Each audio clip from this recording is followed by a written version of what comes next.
क्या आपको पता है, एक बच्चा जिसके पास में 100% नॉलेज है लेकिन ज़ीरो प्रेजेंटेशन स्किल्स है, और दूसरा बच्चा जिसके पास में नॉलेज तो 40-50% ही है लेकिन प्रेजेंटेशन स्किल्स गज़ब की है, वो बच्चा उस बच्चे से जिसके पास में 100% नॉलेज है उससे भी आगे निकल सकता है सिर्फ प्रेजेंटेशन के बल पर।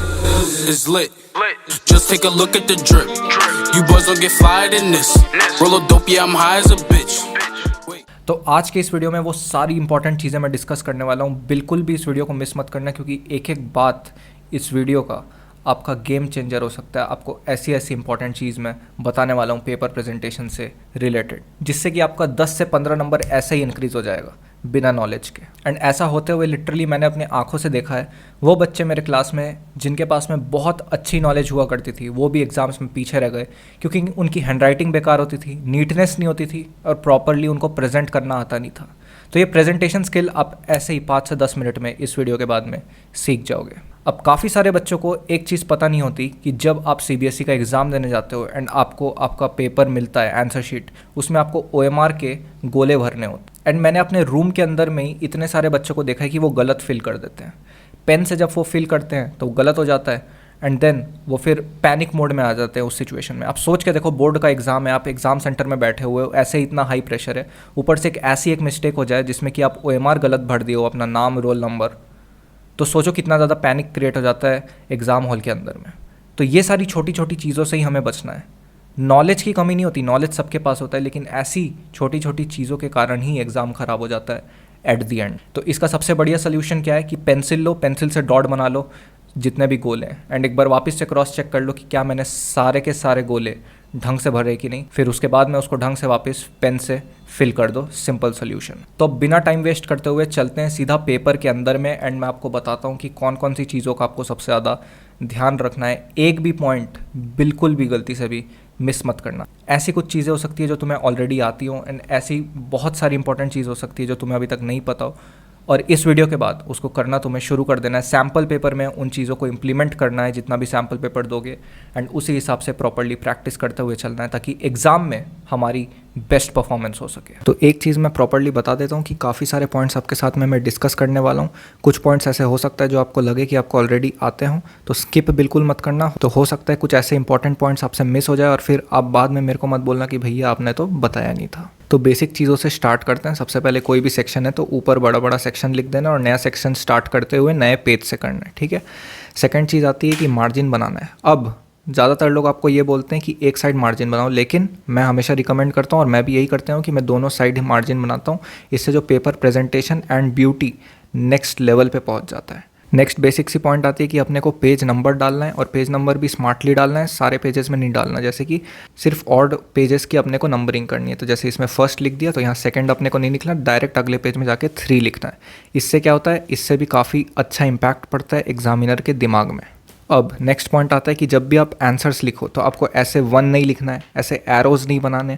आपको या तो आंसर नंबर 1 लिखना है या तो क्वेश्चन नंबर 1 लिखना है, क्योंकि कई बार क्या होता है ना कि अपन पॉइंट्स भी इसी तरीके से लिखते हैं, तो एग्जामिनर को कोई भी कन्फ्यूजन नहीं होना चाहिए कि ये पॉइंट है कि आंसर है। तो प्रॉपर्ली आंसर या फिर क्वेश्चन नंबर 1 इस तरीके से लिखना है। उसके बाद आंसर के अंदर में पहला पॉइंट ऐसे एरो देते हुए अपने को आंसर लिख देना है, और उसके बाद एक लाइन छोड़ना है। मैंने कईयों को देखा है कि वो एक लाइन नहीं छोड़ते हैं पॉइंट्स के बीच में। यार हमको पेपर थोड़ा ही बचाना है, ऐसा कोई सीबीएसई का रूल थोड़ा ही है कि इतना ही पेपर मिलेगा। अनलिमिटेड पेपर मिलेगा ना, तो अपने को पूरा यूटिलाइजेशन करना है और अपनी पेपर प्रेजेंटेशन अच्छी रखनी है। इसलिए एक लाइन छोड़ो और फिर पॉइंट लिखो, एक लाइन छोड़ो फिर पॉइंट लिखो।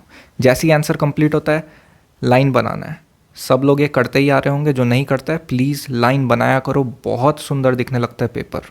सपोज करो अब नेक्स्ट कोई मैथ्स का क्वेश्चन है, तो सबसे पहले अपने को गिवन लिखना है, फिर टू प्रूव लिखना है। उसके बाद जैसे जैसे अपन सॉल्व करते जाएंगे, सॉल्व कर लिया और एंड में जैसे ही अपने पास में आंसर आया x = 4 मान लो, तो इसको अपने को बॉक्स में बंद कर देना है। तो इससे फ़ायदा क्या है, एग्जामिनर को फटाक से तुम्हारा आंसर दिख जाएगा। और जब कैलकुलेशंस करते हो ना तो कई सारी वैल्यूज़ आती हैं, तो एग्जामिनर को कोई सा भी कन्फ्यूजन नहीं रहना चाहिए।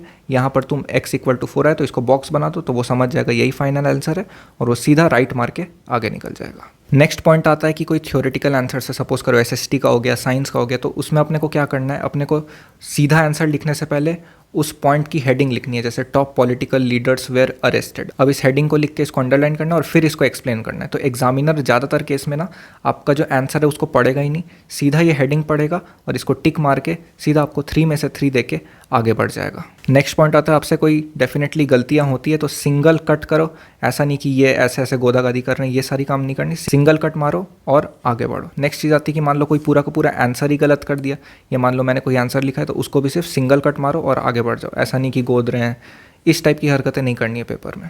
नेक्स्ट पॉइंट आता है कि जैसे यहाँ पर हमने हेडिंग लिख के अंडरलाइन की थी, वैसी आंसर्स में स्पेसिफिकली कुछ इंपॉर्टेंट वर्ड्स को अपने को अंडरलाइन कर देना है। तो क्या होता है ना, सीबीएसई मार्किंग स्कीम निकालता है, टीचर्स को देता है कि किस हिसाब से कॉपीज़ अपने को चेक करनी है। तो वो कीवर्ड्स और की पॉइंट्स ढूंढ के वो एग्जामिनर आपका कॉपी चेक करता है, वो पूरा आंसर नहीं पढ़ता। तो इसलिए जैसे ही उसको कीवर्ड मिला वो सीधा राइट मार के आगे बढ़ जाएगा। तो अगर ये चीज़ अभी तक नहीं करते थे तो इसको करना स्टार्ट कर दो।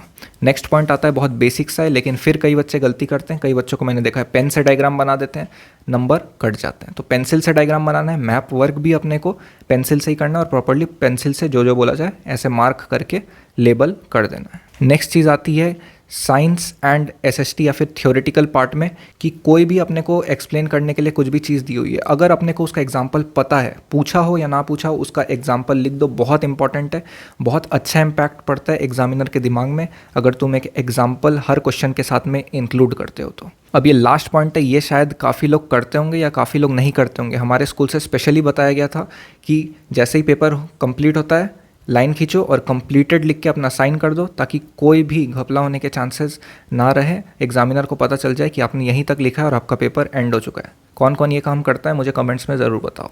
अब एक लास्ट और इम्पॉर्टेंट पॉइंट बताने वाला हूँ कि पेन का कलर कौन सा यूज़ करना है। तो अपने को ब्लू पेन से ही पूरा का पूरा पेपर लिखना है। अच्छा भैया, क्या अपन ब्लैक पेन का यूज़ कर सकते हैं? बिल्कुल नहीं, क्योंकि टीचर खुद ब्लैक पेन से चेकिंग करता है, तो ब्लैक पेन से बिल्कुल भी नहीं लिखना। और अगर आपको ऐसे जैसे मैंने हेडिंग बताया, हेडिंग या फिर अंडरलाइन करना है तो आप पेंसिल से करो, या फिर आपको करना ही है तो ब्लू पेन का ही कोई अलग शेड यूज़ करो। रेड पेन तो गलती से भी यूज़ नहीं करना। सीबीएसई में स्पेसिफिकली रूल है कि पूरा पेपर अपने को एक ही कलर के पेन से लिखना है, जो कि है ब्लू पेन। अब ये तो कुछ इंपॉर्टेंट बातें थी कि आपको पेपर लिखनी कैसे। अब इनसे भी इंपॉर्टेंट चीज़ मैं आपको कुछ बताने जा रहा हूँ जिसका आपके पेपर में बहुत डायरेक्टली इफेक्ट पड़ने वाले है। एंड इन चीज़ों को अगर आपने ध्यान रख लिया तो कोई नहीं रोक सकता आपको अच्छा स्कोर करने से। पहली चीज़ आती है कि फिजिक्स और मैथ्स जैसे सब्जेक्ट में जब आपको न्यूमेरिकल सॉल्व करने होते हैं तो काफ़ी ज़्यादा आपको रफ वर्क करना रहता है। बच्चे क्या गलती करते हैं कि वहीं पर शुरू हो जाते हैं, जैसे कि मैंने बताया नीटनेस मेंटेन करना है, वहाँ नीटनेस मेंटेन कुछ होता नहीं है, वहीं पर सॉल्व कर देते हैं एंड पूरा पेपर एकदम कचड़ा हो जाता है। कई लोग साइड वाली मार्जिन में ही ड्रॉ करके वहीं पर शुरू हो जाते हैं, फिर से पेपर ख़राब दिखने लग जाता है, जिससे कि इंप्रेशन काफ़ी ख़राब हो जाता है। बेस्ट टेक्निक क्या है रफ वर्क करने के लिए? लास्ट के 2-3 पेज ले लो, उसमें रफ वर्क ऊपर लिख दो प्रॉपर्ली एंड उसमें अपने लास्ट के कुछ पेजेस में रफ वर्क करो। ये बेस्ट तरीका है नीटनेस मेंटेन करने का। आराम से रफ वर्क भी होगा एंड नीटनेस भी बनी रहेगी। एंड जो अगला टिप देने वाला हूँ वो तो सबसे इंपॉर्टेंट है। वो क्या है? Attempt in order. मतलब क्या है कि आपको सिक्वेंशियल वे में ही पेपर अटेम्प्ट करना है। अब ऐसा नहीं कर रहे हैं कि फर्स्ट क्वेश्चन कर दिए फिर उसके बाद 5th क्वेश्चन कर रहे हैं, ऐसा नहीं करना है। अब ऐसा करने से ऐसा तो नहीं होगा कि एग्जामिनर बोलेगा नहीं मैं इसका तो कॉपी चेक नहीं करूँगा यार, इसने तो, ऐसा तो कोई रूल नहीं है सीबीएसई का। बट जैसा कि मैंने बोला, एग्जामिनर को खुश रखना है। जब आप ऑर्डर में पेपर अटेम्प्ट करते हो, एग्जामिनर का काम आसान होता है, वो सारे क्वेश्चंस लाइन से चेक करता है एंड उसको एक आसानी होती है आपका पेपर चेक करने में। पेपर प्रेजेंटेबल लगता है, नीट लगता है एंड एक प्रॉपर अच्छा इम्पैक्ट पड़ता है। अब एक क्वेश्चन मुझे पता है काफ़ी बच्चे पूछेंगे कि भैया ऐसा हो सकता है कि बीच में हमको कोई क्वेश्चन ना बने, मान लो हमने 4 क्वेश्चन बनाए, 5th क्वेश्चन हमको नहीं बन रहा है, उस केस में हम क्या करें? उस केस में तो क्या हम बैठे रह जाएं? नहीं, बैठे क्यों रहोगे? Depending on the length of the question, कि अगर वो 3 मार्क्स का है तो आधा पेज छोड़ दो एंड अगर 5 मार्क्स का है तो पूरा पेज छोड़ के अगले पेज से प्रोसीड करो। मेरे को भी जब कोई क्वेश्चन नहीं बनता था तो मैं ऐसे ही करता था एंड एट दी एंड तुम उसका आंसर तो कुछ ना कुछ लिखोगे एंड पेपर जब एंड हो जाए तो जहाँ पर तुमने जगह छोड़ रखी है तब कुछ ना कुछ याद आ जाएगा, तो वहाँ पर तुम उसको लिख दो। और अगर कुछ भी नहीं आया तो एक कट मार के आगे निकल जाओ। अगला पॉइंट है ना, मैं तुमको ब्रह्मास्त्र बोलने वाला हूँ, ठीक है? ब्रह्मास्त्र देने वाला हूँ क्योंकि अभी तक मैंने जितने पॉइंट बोले ना उस चीज़ का वो एक टिप पूरी की पूरी समरी है। और वो टिप क्या है कि एग्जामिनर को आपको खुश करना है। जितने अच्छे तरीके से अगर आपने एग्जामिनर को खुश कर दिया ना, तो वो आपको फेक के नंबर देगा, वो सोचेगा भी नहीं, वो खुशी खुशी आपको नंबर देगा। एग्जामिनर आपको बैठा ही है नंबर लेने के लिए, बस बच्चों को नंबर लेना आता ही नहीं है। तो जितनी भी बातें मैंने आपको बोली अभी तक, उसका एक ही समरी है कि एग्जामिनर को खुश रखो, प्रॉपरली नीटनेस मेंटेन करो, सब कुछ बढ़िया होगा। और एग्जामिनर की ज़िंदगी आसान करना मतलब आपको मार्क्स मिलेंगे।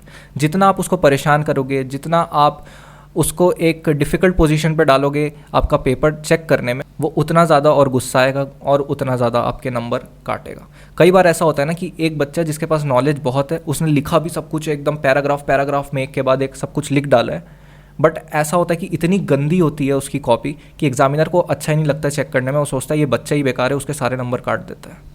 एंड वही बच्चा जो उतनी अच्छी नॉलेज नहीं लेकिन नीटनेस काफ़ी ज़्यादा अच्छी मेंटेन्ड है, जैसा कि मैंने बताया एग्जामिनर को वो खुश रख रहा है। तो कई पॉइंट्स ऐसे भी हो सकते हैं जहाँ पर एग्जामिनर को लगे कि उतना प्रॉपर आंसर नहीं, लेकिन फिर भी आपको नीटनेस के कारण अच्छे मार्क्स मिल जाते हैं। तो ये कुछ बातें हैं, बेसिक सी बातें हैं, बच्चे जनरली नेगलेक्ट करते हैं। जो बच्चा इन सारी चीज़ों को लेते हुए चलेगा वही बेस्ट कर पाएगा। जो नेगलेक्ट करेगा, जो ढंग से प्रैक्टिस नहीं करेगा इन छोटी छोटी चीज़ों के, वो पीछे रह जाएगा। नीचे कमेंट करके बताओ कितनी हुई प्रिपरेशन, कहाँ तक पहुँचे हो, कितना जोश हाई है और कितना परसेंट लाने वाले हो। Wish you all the very best. It's lit. Just take a look at the drip. You boys don't get fired in this. Roll a dope, yeah, I'm high as a bitch.